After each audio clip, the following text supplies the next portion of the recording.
join a new color of yarn and finish in the ends as you go. Anytime that you come to an end of the row where you have to change colors, end of the row is the ideal place to change colors. And you want to leave a long enough tail. If you think it's long enough, it's not. Give it a little bit more. I promise you'll be thankful for it, because I'd rather have to cut off excess than to need more and not have it.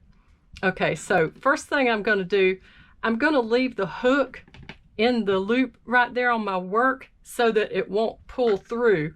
And I'm going to have an equal amount of the next color as long as my previous tail yarn. I'm going to connect these with just a simple knot on the side.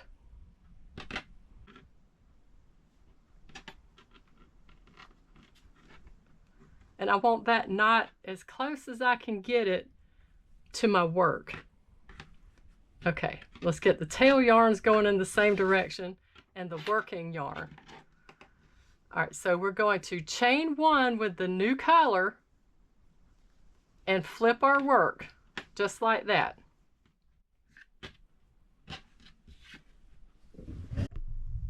We're going to try this together as a thought that I had.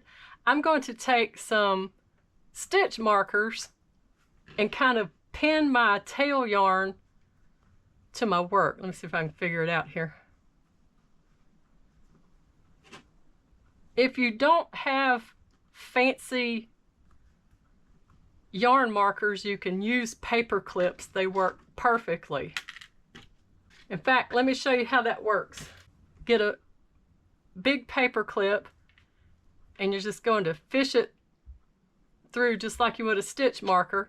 Make sure you catch your tail yarns and pull it all the way through so it locks. There you go.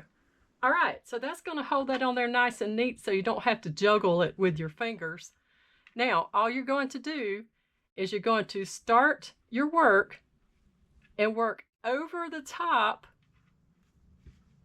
of those tail yarns there. Go as far as you can, because if you're putting this in a garment or something that's going to have a lot of give, those tail yarns are going to pull out. So just make sure you have as much tail yarn remaining as you can so it won't pull loose. There's the top view. See, we're working our stitches along the top and hiding that tail yarn.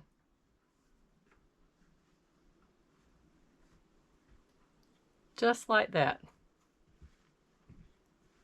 And that's how you seamlessly hide the tail yarn while working.